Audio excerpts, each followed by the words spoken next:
Muito bem, agora nós vamos cuidar de um outro tema muito importante, que é o Tribunal do Júri.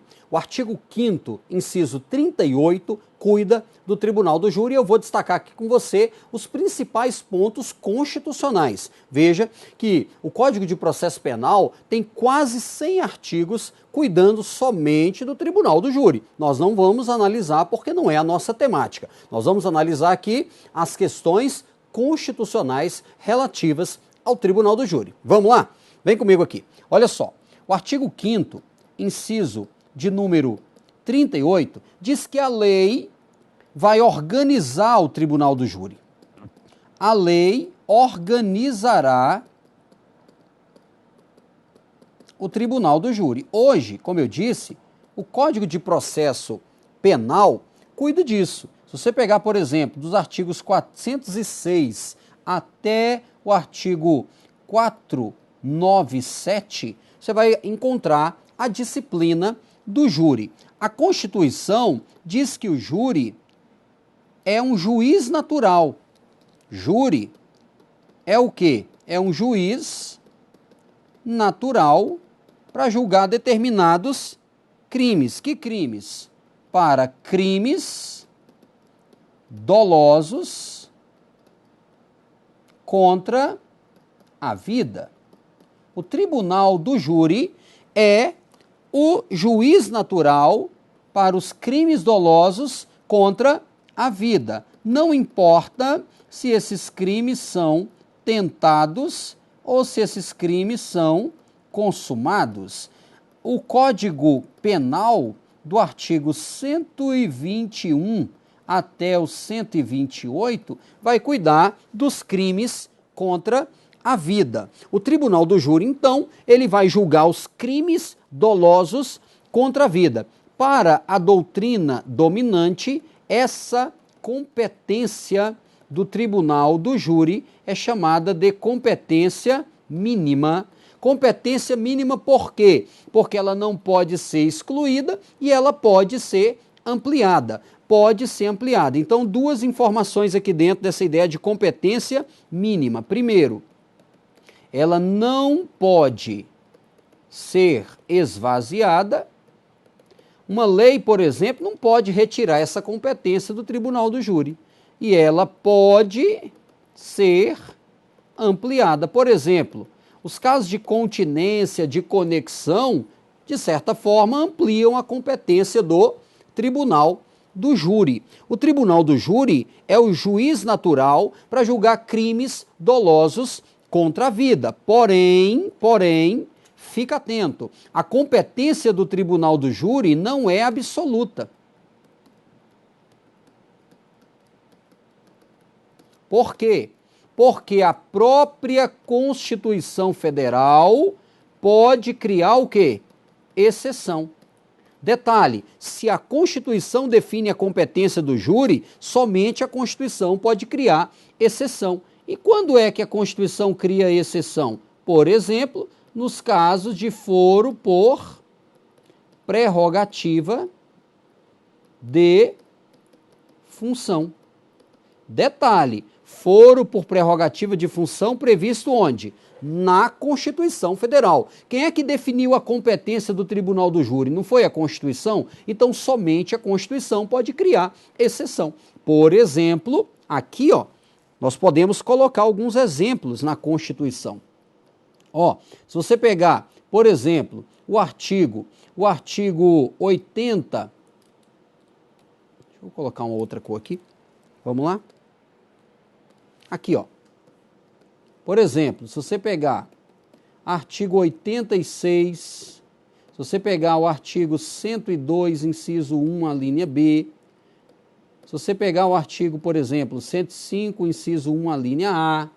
Então, por exemplo, competência do presidente, foro por prerrogativa de função do presidente no Supremo, do PGR, do governador, enfim, do prefeito lá perante o Tribunal de Justiça. Então, as autoridades que possuem foro por prerrogativa de função previsto na Constituição Federal não se submetem há julgamento perante o tribunal do júri se cometer crime doloso contra a vida, enquanto estiver no exercício do mandato. Detalhe, fica atento com a súmula, vamos lá, 721, súmula 721 do Supremo Tribunal Federal. Por quê? Porque ela fala da competência do foro por prerrogativa de função previsto na Constituição Estadual e ele não prevalece sobre a competência do Tribunal do Júri. Fica atento com isso aqui, ó. A Constituição Federal é que estabelece a competência do júri, então somente ela é que pode excepcionar. A súmula 721 diz que a competência prevista na Constituição Estadual, foro por prerrogativa de função, previsto exclusivamente na Constituição Estadual, não prevalece sobre a competência do Tribunal do Júri. Vale dizer, se a Constituição do Estado-membro atribui foro por prerrogativa de função para uma autoridade que não tem foro previsto na Constituição Federal, essa autoridade que tem foro por prerrogativa previsto somente na Constituição Estadual, se ela cometer crime doloso contra a vida, será julgado pelo Tribunal do Júri. Legal? Vamos continuar aqui? Vamos lá. Aqui a gente viu algumas questões importantes. Outra ideia importante que a gente pode destacar para o Tribunal do Júri. No Tribunal do Júri existem algumas garantias. A Constituição fala do sigilo das votações, fala da plenitude de defesa e a Constituição fala da soberania dos vereditos. Então veja, essas garantias, se não observadas, elas podem levar à nulidade absoluta do julgamento. Por exemplo, se não for assegurada a defesa plena, isso pode levar à nulidade. Se não for assegurado o sigilo da votação, isso pode ser levado à nulidade do julgamento. Questão muito importante para a prova é quanto à soberania do veredito. Quem decide no tribunal do júri são os jurados, o conselho de sentença. O juiz tão somente proclama o que decidido e dá a dose da pena. Só que essa soberania não impede a interposição de recursos. Veja, a soberania do veredito significa que quem dá a palavra final no tribunal do júri são os jurados, se vai condenar, se vai absolver. Porém, essa soberania não impede a interposição de recursos. Veja, para que interpor um recurso se a decisão se o veredito é soberano? Porque se uma dessas garantias forem descumpridas, é possível que haja a própria anulação da decisão tomada no tribunal do júri. Então já houve casos, por exemplo, que a pessoa recorreu dizendo que não teve direito à plenitude de defesa. E aí o processo foi anulado, a decisão foi anulada, foram convocados novos jurados e uma nova decisão foi prolatada. Veja, se, por exemplo, a decisão contrariar frontalmente as provas que estão no processo, isso fere o devido processo legal material e isso pode levar também à anulação da decisão no tribunal do júri. Quando se diz que a decisão é soberana, o veredito é soberano, significa que ninguém pode alterar. O que pode haver é o cancelamento. Pode haver o cancelamento em virtude da inobservância de alguma das garantias exigidas na Constituição Federal. Tudo bem? Vamos lá? Continua comigo aqui. Então nós temos essas informações importantes. Vamos analisar aqui algumas decisões na questão do tribunal do júri. Ó, juiz natural de processo por crimes dolosos contra a vida é quem? É o tribunal do júri. Beleza. Mas o local do julgamento pode variar, conforme normas processuais, ou seja, conforme ocorra conforme ocorra alguma das hipóteses de desaforamento previstas no 424 do CPP, que não são incompatíveis. Perceba que o desaforamento, você levar o processo de um local para outro, de um local territorial para outro, isso não são incompatíveis com a Constituição Federal anterior, nem com a atual. E também não ensejam a formação de tribunal de exceção. Então, as regras de desaforamento, né, dependendo das circunstâncias do caso, é conveniente, é necessário até que o processo seja tirado de um local e, por exemplo, grande clamor público, isso pode acontecer, porque aí, em tese, poderia ferir a imparcialidade. Sendo do tribunal do júri a competência para julgar crime doloso contra a vida, não cabe a órgão revisor, apreciando o recurso em sentido estrito, absolver agente e impor medida de segurança. Mudou a decisão. Se o tribunal do júri condenou, não pode chegar e dizer, tá absolvido e vou trocar a condenação por uma medida de segurança. Isso não pode. Não pode. O que pode haver é anulação se houver, né, uma contrariedade a alguma das garantias asseguradas. Continua comigo agora, proibição de provas ilícitas. Aqui nós vamos analisar objetivamente o 5º 56. Essa proibição decorre do devido processo legal. Do devido processo legal na sua dimensão formal. A Constituição diz que são inadmissíveis no processo as provas obtidas por meio ilícito. Segundo o artigo 157 do Código de Processo Penal, com a alteração que houve em 2008, prova ilícita é aquela obtida com violação da lei ou da Constituição. É aquela obtida com violação da lei ou da Constituição. Porém, fica atento, na doutrina ainda há doutrinadores, e isso ainda também é cobrado em prova. Na doutrina há uma tese segundo a qual nós temos as provas ilegais, as quais se dividem em provas ilícitas e provas ilegítimas. As provas ilícitas, o que diferencia, segundo essa doutrina, prova ilícita de prova ilegítima? São aquelas obtidas com violação do direito chamado material.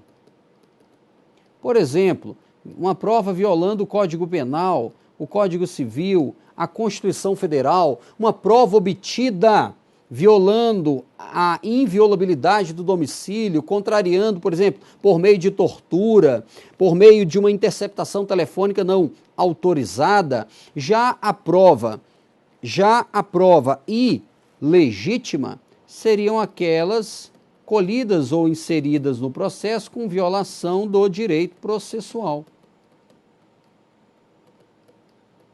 E isso ainda é explorado em prova, fica atento. CPP, CPC. A Constituição diz que essa proibição de prova ilícita aplica-se ao processo judicial e administrativo.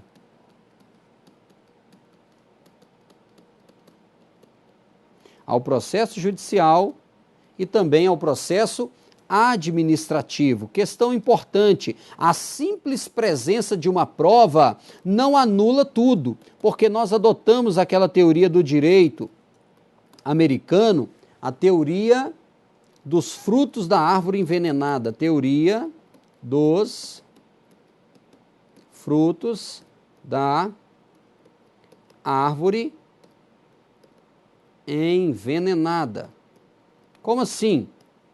Que são as provas ilícitas por derivação. Veja, se no processo é inserida uma prova ilícita, todas as demais provas decorrentes dessa prova ilícita são também ilícitas por derivação. É exatamente essa teoria americana dos frutos da árvore envenenada. Agora fica atento, a simples presença de uma prova ilícita no processo, por si só, não significa que todo o processo está contaminado. Perceba, é possível que o processo venha ocorrendo regularmente e depois se insira uma prova ilícita. Essa prova ilícita deve ser desentranhada e aquilo que não foi contaminado por ela permanece válido. Agora, é claro que se todo o processo, se toda a ação penal nasceu de uma prova ilícita, tudo foi fundado, formado em cima de uma prova ilícita, aí tudo é ilícito, todo o processo, então, deve ser anulado. Então perceba, a prova ilícita, a proibição da prova ilícita vale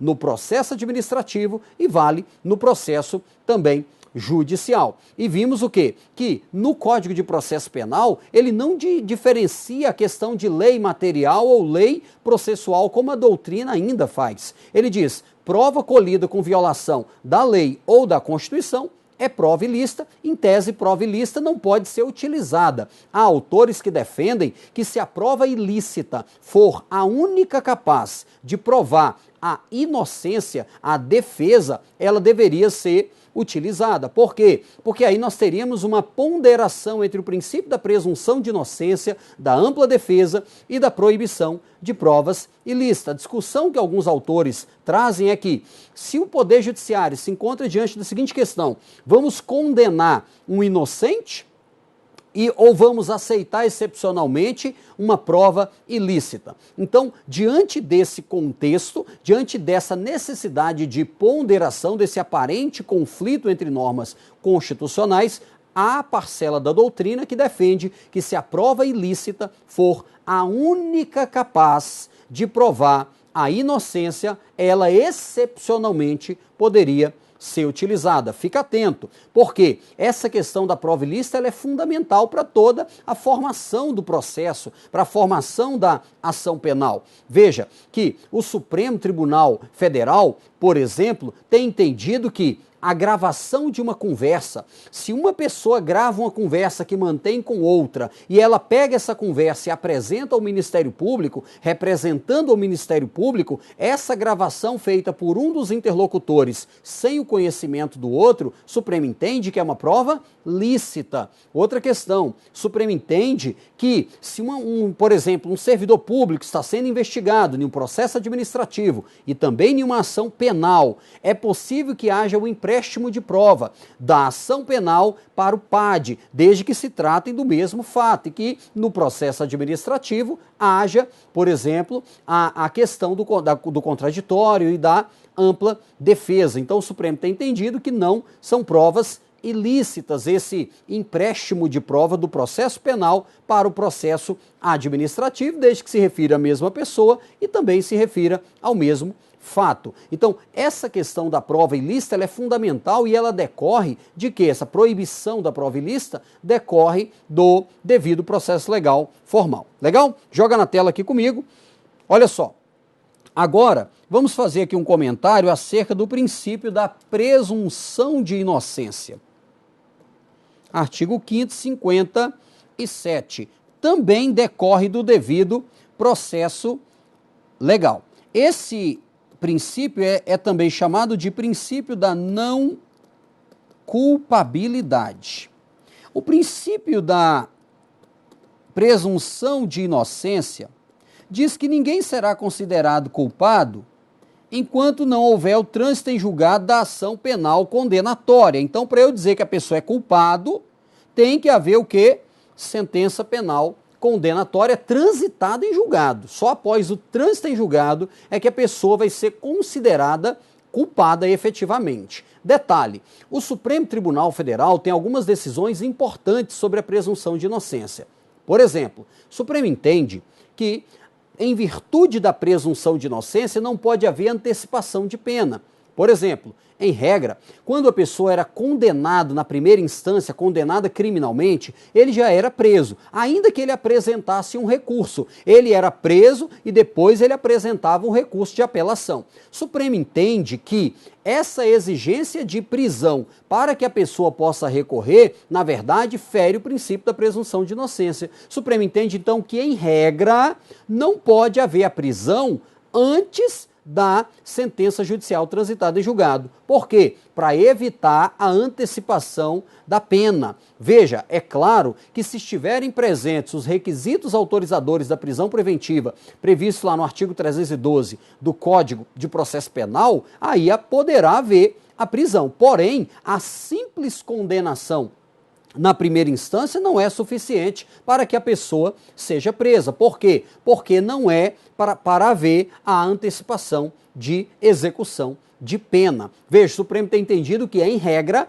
prisão é após o trânsito em julgado da sentença penal condenatória. Então, a pessoa, em tese, se ela recorreu, enquanto a decisão não transitar em julgado, a regra é que ela permaneça em liberdade. Uma outra questão importante, a presunção de inocência impede que uma pessoa, por exemplo, seja excluída de um concurso público porque havia contra si inquéritos em curso ou arquivado, ação penal em curso ou arquivada. Veja, a pessoa, por exemplo, está participando de um concurso público e aí o Estado vai fazer aquela análise de vida, de investigação social da sua vida pregressa, e aí o Estado verifica que a pessoa está respondendo a um inquérito policial. O Estado vai e exclui essa pessoa do concurso público por entender que esse inquérito em andamento, ele macula, né, a vida dessa pessoa. O Supremo entende que o princípio da presunção de inocência impede a exclusão da pessoa. Por quê?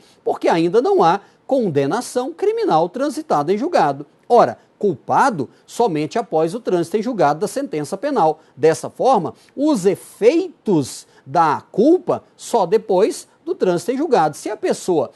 Se um simples inquérito policial já for suficiente para excluir uma pessoa de um concurso, por exemplo, isso estaria, de certa forma, antecipando os efeitos de uma possível condenação que nem sabe se vai ocorrer. Então, tudo isso é muito importante, muito cobrado na posição, na jurisprudência do Supremo Tribunal Federal. Tudo bem? Continua comigo aqui. Agora a gente vai fazer uma análise objetiva do princípio do contraditório e do princípio da ampla defesa. O artigo 5º, 54, diz que o princípio do contraditório e o princípio da ampla defesa aplica-se tanto ao processo administrativo quanto ao processo judicial. A doutrina e o Supremo Tribunal Federal dizem que o princípio do contraditório e da ampla defesa é o direito à pretensão jurídica.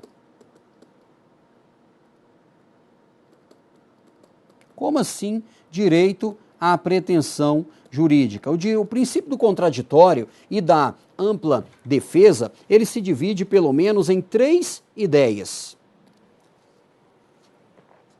É o direito à informação,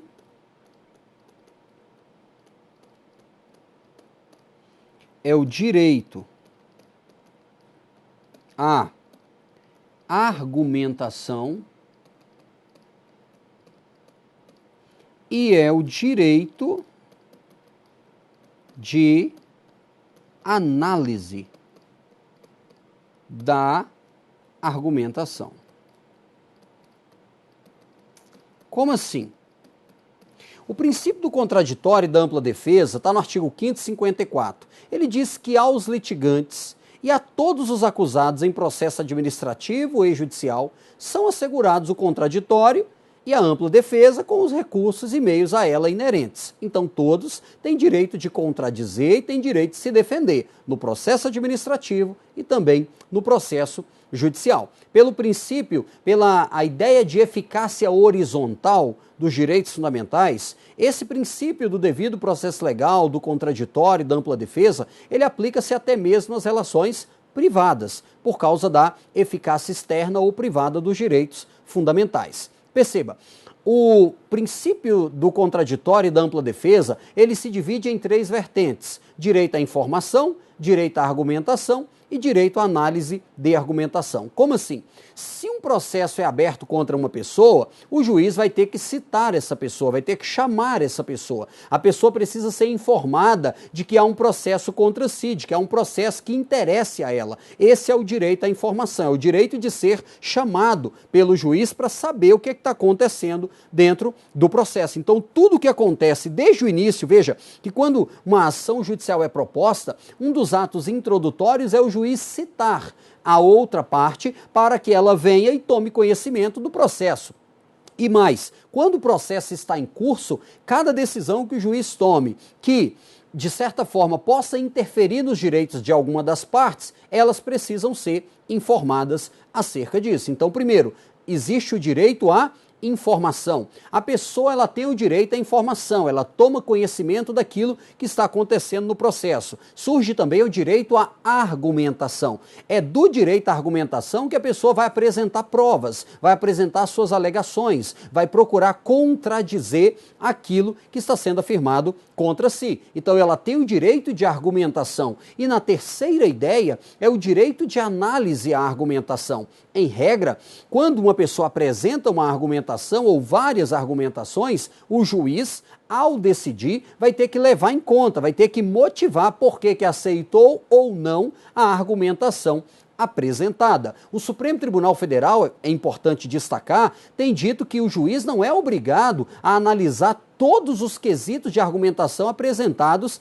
pela defesa ou pela acusação, por exemplo. O juiz, quando ele vai dar a sua sentença, ele pode fazer uma análise geral das argumentações, desde que se demonstre que, de forma geral, ele contemplou aquilo que foi apresentado como meio de defesa no processo. Então eu tenho o direito à informação, o direito de apresentar provas, alegações, argumentações e o direito de que o juiz leve em conta essas argumentações na hora de decidir a sua demanda. O princípio do contraditório, ele é fundamental. Em regra, no processo judicial, a gente viu, quando a gente vai para o Poder Judiciário, geralmente nós contratamos um profissional que tem habilitação técnica para nos auxiliar, que é o advogado. Um tema muito cobrado na prova é a súmula vinculante número 5. E aí eu já destaco, leia todas as súmulas vinculantes. Várias questões da prova reproduzem literalmente as súmulas vinculantes do Supremo Tribunal Federal.